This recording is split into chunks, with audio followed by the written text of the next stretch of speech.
Ito ang laging nasa isip ng kalalakihan na hindi nyo alam dahil ginagago lang kayo ng mga asawa nyo minsan. Pero unang kagad nasa isip ng mga asawa nyo, pag nanganak, nagiging losyang na. Tumataba, nagiging losyang na. Pero bago po mangyari ang mga ganyang klaseng usapan, ulitin lang po natin ang mga kababayan, baka naman pwede mag-subscribe na po kayo kasi sa mga nanonood, 52% hindi nakasubscribe. Pero alam nyo, nakita ko yung statistics medyo umaangat na po ito. Marami na po ang nanonood na nakasubscribe. Pero kung maaari pa, yung iba pa, yung remaining na nanonood, baka naman pwede tayo mag-subscribe. Okay, ito na nga.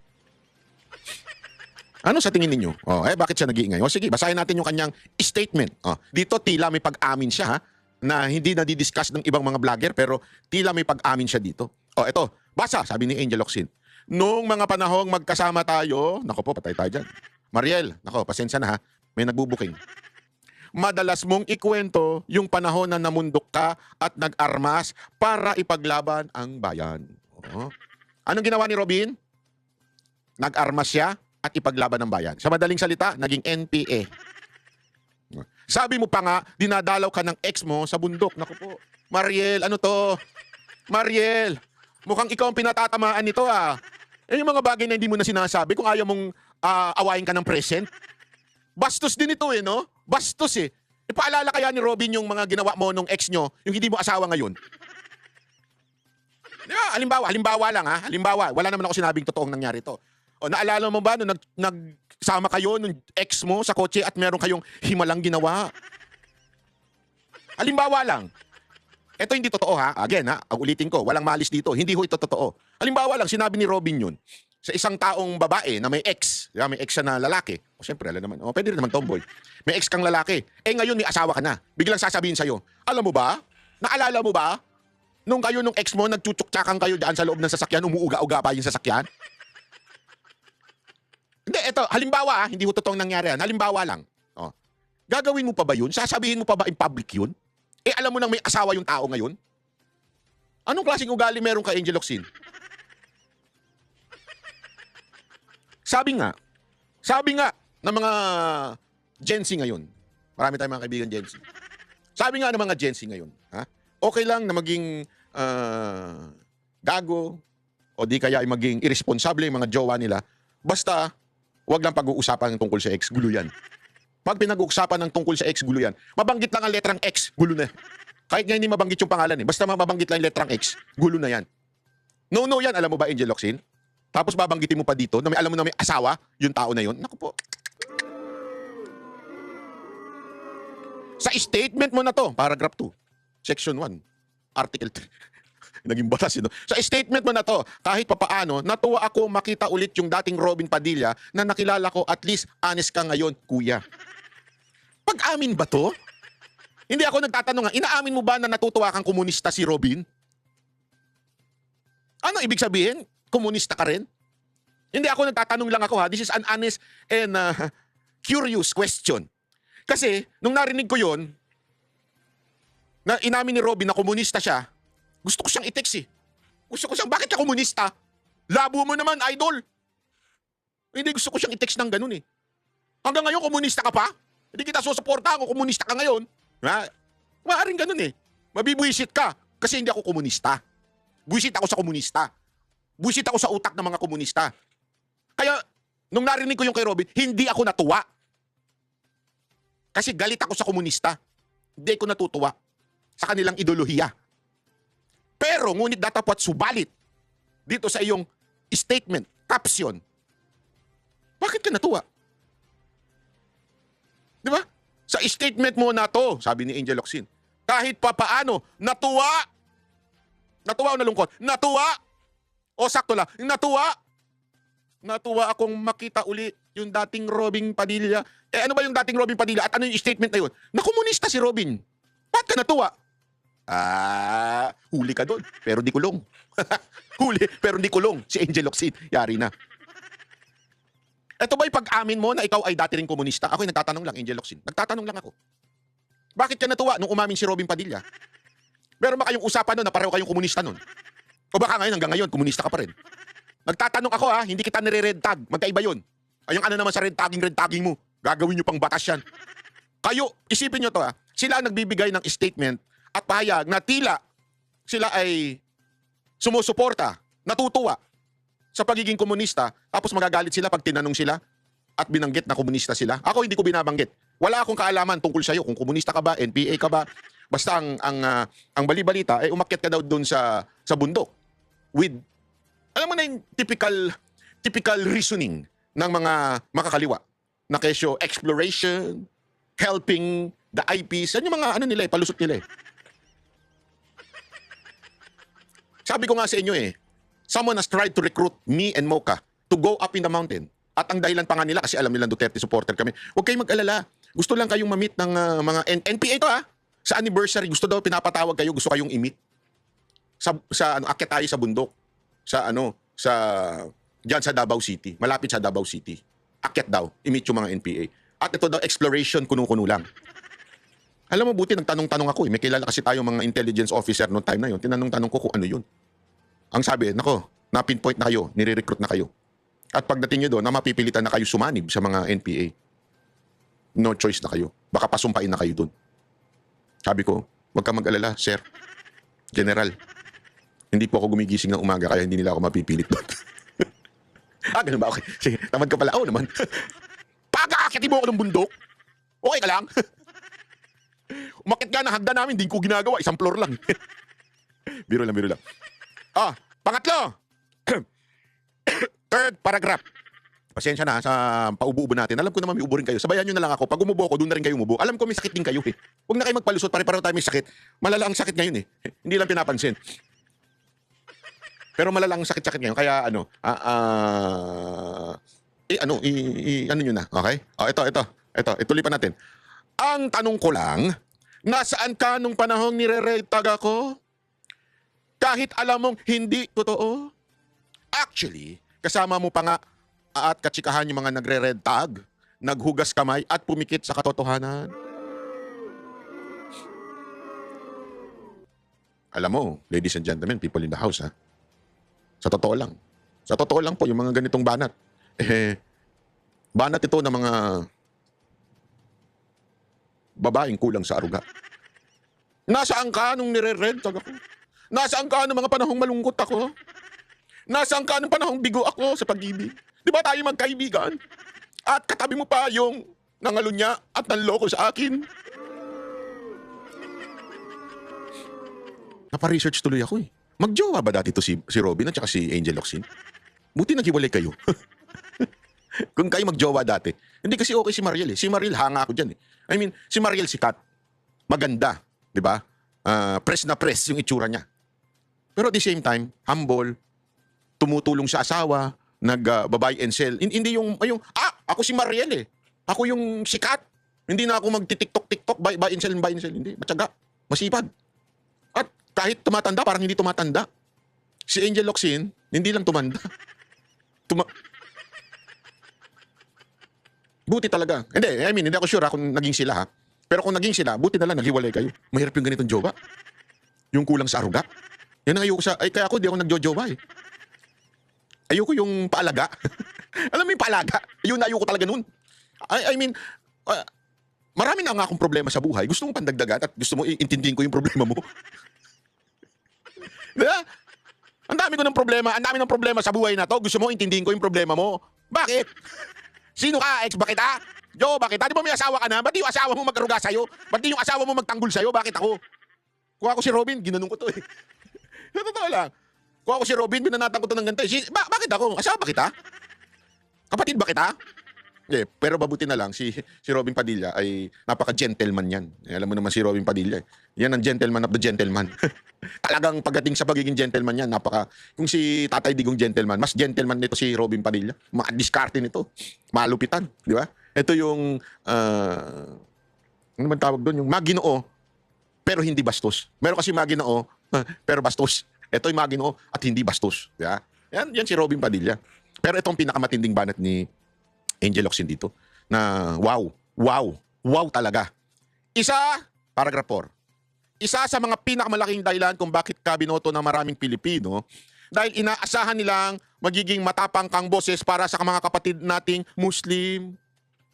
Ginamit mo pa yung relihiyong Muslim. Pero bakit parang mas ipaglalaban mo pa si Kibuloy? Naniniwala ka ba talagang siya ang appointed son of God? Bastos din eh. Bastos din eh. Ito ang pinakabastos talaga sa sinabi ni Angel Locsin eh. Alam mo bakit bastos ito? Para bagang sinasabi mo o ginagamit mo yung salitang Pastor Kibuloy o si Kibuloy, ginagamit mo na as if masama yun. Parang sinasabi mo, mas sinuportahan mo pa yung kasamaan kaysa sa pagiging Muslim mo. Yun yung una eh. Derogatory word o definition ang inilagay mo sa pangalang Kibuloy. Mali yun. Bakit? Magbasa ka ng batas. Our Constitution says, unless proven guilty, that person is innocent. So you cannot use that as a derogatory word. At para bagang sinasabi mo, masamang tao ka kasi mas sinuportahan mo si Kibuloy. Ano ngayon? Ano ngayon kung kinuportahan niya si Kibuloy? Masama? Sa pananaw mo. Pero hindi sa pananaw ng batas. Kaya yung pagsasalita mong wag mag-red tag, ikaw, hindi ka nga nagre-red tag, pero nag-judge ka ng tao. According to your definition, not the definition of our Constitution. What kind of person you are? Stupid or boba? Mamili ka. Una yun. Pangalawa, sinabi mo pa to. Naniniwala ka ba talaga na siya ang appointed son of God? Alam mo, kami po, you all know that, na kami ay nasa SMNI at alam naman natin ang pinuno ng SMNI ay sila pastor. Alam mo yan. But it doesn't mean we believe what they believe. And they never, ever, ever force us to believe on what they believe. Doon nga ako humanga sa kanila eh. Honestly, yun ang number one na kinahangaan ko sa kanila. They never even say na, oy, mag-join kayo sa amin ha, magpabautismo na kayo. Walang ganun. Or, kikilingan namin kayo. Walang ganun. Alam nyo kung sino kami mga banateros? Alam nyo yung mga bunganga namin? Ang restriction lang, syempre, pag sa SMNI, huwag kami magmumura, huwag kami bastos. Kasi television, yung cable pa rin, lumalabas pa rin sila sa cable eh. So, hindi pa rin pwede yung mga ganun. Pero never nila kami sinabihan, oy, mag-join ka, oy, maniwala ka na si pastor ay appointed son of God. Wala silang ganun. It doesn't mean you support the person, you believe on his belief. So, ibig bang sabihin, tayong mga Kristiyano should not support Robin Padilla because we do not believe on Muhammad? That's the most stupid argument na meron ka. Angel Locsin, makinig ka. You are the most stupid person pagdating sa ganitong logic. Imaginein mo yun. So, okay, let's be honest and be frank. I'm not a Muslim. I'm a Christian. So, ibig bang sabihin, since I do not believe on Prophet Muhammad, ibig sabihin, I will not support Robin Padilla? If I support Robin Padilla, I already believe that Prophet Muhammad is kung ano man ang turing nila, kaya hindi ko kasi alam eh, hindi ko kabisado, so I don't wanna quote. Pero ibig bang sabihin, gano'n na? Si Marcoleta, iba ang paniniwala ng Iglesia ni Cristo sa Christian. Magkaiba. As far as I know, correct me if I'm wrong ha, si Jesus ay hindi Panginoon sa kanila o walang godly nature. As far as I know, I do not know, pagpasensya nyo na sa INC kung mali ako ha. Pero yun ang, ibig bang sabihin nun, dahil doon, I am betraying my Lord Jesus Christ, na whom I believe as Lord and personal Savior, and as a divine person? Dahil naniwala ako kay Marcoleta na iba ang kanyang paniniwala pagdating sa Panginoong Hesus? Is that what you mean? That's the most stupid argument that you would ever have. English yun, ibig sabihin galit na ako. Malabo eh, kaya ang sama kasi ng tingin mo kay pastor. Kaya pinapatong mo yan. Pinagtatawan na ninyo kung sabihin niyang appointed son of God siya. Kanya-kanya tayong paniniwala. Hindi ko pinakikialaman kung naniniwala ka sa mga NPA. Naniniwala ka ba? Ako nagtatanong lang ha. Hindi ko pakikialaman kung naniniwala ka kay Joma Sison. Nagtatanong lang ako ha. Kung hahawa ka ng armas, yun. Pakikialaman kita, babanatan kita. Pero kung naniniwala ka lang sa ideolohiya nila at hindi mo naman ina-apply sa buhay mo upang makasira ng kapwa mo, wala akong problema doon. Paniniwala mo yan eh. Kung sakasakaling gumawa ka na mas maganda para sa bayan at makakatulong sa ating mamamayan, abay biboboto pa kita. Hindi ko tatanong, ang paniniwala niyan, naniniwala yan kay Joma Sison. Kasi remember, si Pangulong Duterte, yan din ang sinabi niya noon eh. Malapit sila ni Joma Sison, may mga pinaniniwalaan siya. But it doesn't mean na masamang tao na siya kaagad. Which is for me, masamang tao si Joma. Pero hindi ko sinasabing masamang tao na kaagad si Duterte kasi as long as yung mga ginagawa niya would benefit our country. Which it did nung panahon ni Pangulong Duterte. Pero labas na yung paniniwala niya para sa akin. So kung sino man ang politiko dyan na may paniniwala, kahit kaninong paniniwala, as long as hindi kay Satanas at hindi sa demonyo, bakit ko hindi susuportahan? Eh parang ang dating dito, masamang tao si pastor, tapos masama yung ginagawa ni Robin. At para mo sinasabi na mas naniniwala pa, mas matapang pa ang boses kaysa sa mga Muslim. Wow! Ayos ka lang. Hindi, ayos ka lang. Sa totoo lang. Kita mo yung hindi ko alam, bulag ka ba? Nakafollow ka ba kay Robin? Tingnan mo nga yung mga post ni Robin, madalas sa Mindanao, sinusuportahan, tinutulungan niya mga Muslim doon. Kaliwat kanan ang pinupuntahan niya. I mean, I'm not promoting Islam, ha? I'm not. Or degrading Islam. I'm not. I mean, mas matindi nga yung kanyang ginagawa. Even, di ba, pinupuna, may isang tarantadong diary dyan na si Robin Padilla lumalabas every ganito at nagtatagal ng ganyan. Kaya nga sinabi ni Senator Robin, kaya ako lumalabas kasi nalalangin ako. Kasi part yun ng paniniwala namin na kailangan manalangin. Alam naman, lumuhod ako doon sa tama nga naman. Wala akong magagawa, paniniwala niya yun eh. Kailangan niyang gawin yun. I do not believe that. But, he has to do it. Kasi it's part of his belief. So pag sinuportahan ko po ba si Robin, pinopromote ko na ang Islam? Hindi ko alam kung bobo ka, tanga ka, o makitid lang talaga isip mo, Angel Locsin. Nagtatanong lang ako Kasi parang matalino ka naman, na babae. Kasi dami mong opinion sa buhay. Pero para ganituhin yung logic mo, ang labo eh. Ang labo talaga. So, dapat ba ang iboto natin yung kapareho natin ng paniniwala? Ang susuportahan lang natin yung pareho lang natin ng paniniwala? Yung ba sinasabi mo? Ay, paano kung naniniwala ka kay Joma? So, kailangan lang namin iboto yung mga naniniwala kay Joma? Isa ka sa pinaka makabayang taong nakilala. Paragraph 1, 2, 3, 4, 5. Ikaw si Andres Bonifacio. Kaya nakakalungkot pag nakababasa ako ng stand mo pagdating sa China. Wow! Hindi itong Robin Padilla nakilala at hinangaan ko. Alam mo ba na isa si Robin sa mga nangunang pumunta doon? Hindi lang siya katulad ni Ontiveros at ng mga lintik na akbayan na yan na kailangan may marching band pag pumunta doon. Isa si Robin sa mga naunang pumunta doon. Dala-dala ang flag ng Pilipinas. Hindi mo ba alam yon? Taga ka ba talaga? Hindi ka ba marunong mag-research? I-google mo, dati nga Google lang, ngayon may ChatGPT na, di mo pa ginagawa. Libre na, may bayad pala yung ChatGPT. Yung Google, wala. Yung ChatGPT mo naman, isa sa mga naunang pumunta doon. Hindi maingay, nakatulad ni Ontiveros na kailangan may marching band. I mean, bakit? Bitter ka? Alam mo yung, ito yung opinion ko lang. Hindi ito ang katotohanan, ito yung opinion ko lang. This is not a fact. Para tuloy na isip ko, parang may pas sila ni Robin, ano? Parang yung tampo niya, parang hindi siya naka-get over. Yung mga babae hindi nakapag-get over sa ex. Lahat talaga gagawin para sirain yung tao, yung ex niya. Maaaring gawin, siraan sa mga taong nasa paligid, siraan sa mga kaibigan, siraan sa present niya. Parang ganun ang dating ni Angel Locsin eh.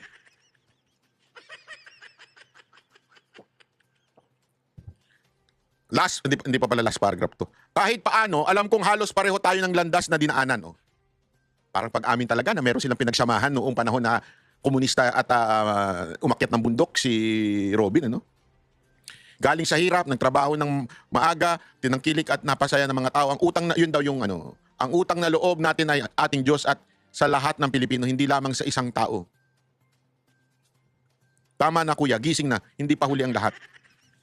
Alam mo, Angel Locsin, ikaw ang kailangan gumising. Ako may mensahe sa'yo. Kung ang mensahe mo kay Robin Padilla is tama na kuya, gising na, hindi pa huli ang lahat. Ako meron ako mensahe sa'yo. Tama na ate, gising na. Move on ka na. Hindi porket nawala ang ABS-CBN noon. Hindi porket ayoko na sabihin, baka sabihin na naman pagpuna sa katawan ng tao at kababaihan. Ayaw na ayaw pa naman ng kababaihan niya. Yung pinupuna yung laki nila, ayaw nila yan eh. Yung hindi totoo, alam mo, wag yung gagawin yan sa mga asawa at jowa nyo. Laging dapat lalo na pag nanganak.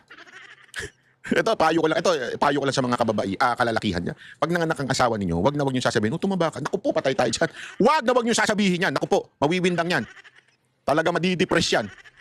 Ang sabihin nyo kagad, uy, ang sexy mo pa rin. Ganun, kahit hindi totoo. Para ganahang mag-exercise uli. Uy, lalo kang gumanda nung nanganak kasi usually pumapangit pag nanganak eh. Hindi lahat.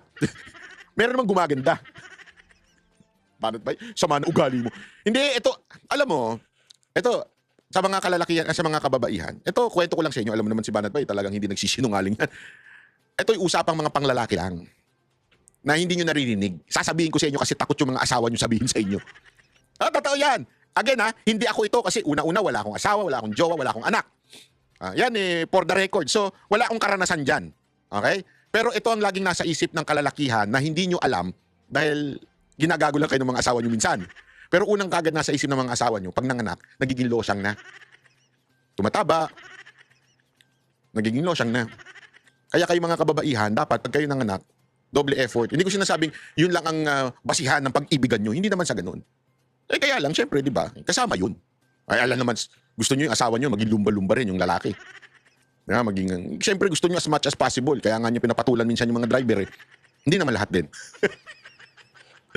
Lalo na baka binata yung mga driver. Kaya nyo pinapatulan din yan kasi yung asawa ninyo lumobo na . Puro beer na yung laman ng tiyan . Real talk lang mga kababayan . Sama na ugali. Huwag niyong papanood nyo to sa mga asawa ninyo. Ba't ba tayo napunta doon? Kasi si Angel Locsin ang kulit . Hindi to tungkol kay Angel Locsin . Hindi ko kasi alam kung ano itsura ni Angel Locsin ngayon . Hindi ko talaga alam. Hindi ko tinitingnan. Ayaw kong tignan. Baka mabuisit lang ako. So hindi siya ang pinatutukuyan ko nito. Linawin ko lang. Hindi ko alam kung tumaba siya o ano. Hindi ko alam. Kaya hindi siya ang pinatutukuyan ko dito. Ito side opinion ko lang sa mga, para malaman lang ng mga kababaihan kasi ayaw sabihin sa inyo ito ng asawa nyo. At least magising kayo sa katotohanan. Bakit ba sakit mo naman magsalita? Alam mo minsan, ang gamot, masakit yan. Pero gamot yan nakakagaling. Di ba? Halimbawa, ikaw ay tuturukan kasi may sakit ka. Masakit yan. Makirit yan. Mga ganun-ganun yan. Pero gagaling ka dyan. Halimbawa, yung mga mukha nyo, pagka tinantad na yan ng botox, masakit yun kasi haba ng needle nun, di ba? Pero, masakit yun, pero gagaling itsura mo, gaganda itsura mo. Hayop ka. Anyway, tapos na tayo dyan kay Angel Locsin. Angel Locsin, ang payo ko lang sa'yo, tama na, gising na, mag-move on ka na sa buhay. Okay? May asawa ka na, may asawa na rin si Robin. Intindihin mo na lang yung pamilya mo at kung magpapaaruga ka man sa asawa mo at sa pamilya mo, wag kay Robin. Ilayo mo siya sa akin. Anyway, eto, pag-usapan pa natin yung ay nako, grabe kasi, grabe yung mga pangyayari ngayon. Ang lupit talagang yung mga krimen ngayon. Kasi ngayon trending, kung mga hindi kayo taga Pilipinas, malamang di nyo nabalitaan, pero malamang nabalitaan nyo rin dahil sa social media. Yung nangyayaring pinapatay ngayon ng mga rider. Hino-hold up. Dati kasi hino-hold up lang. Ngayon, pinapatay na. Sinasaksak na. Alam mo, nung nag-uusap kami nung isa kong kaibigang rider, sabi ko nga sa kanya, alam mo, ingat kayo kasi kung ang kahirapan lang ang dahilan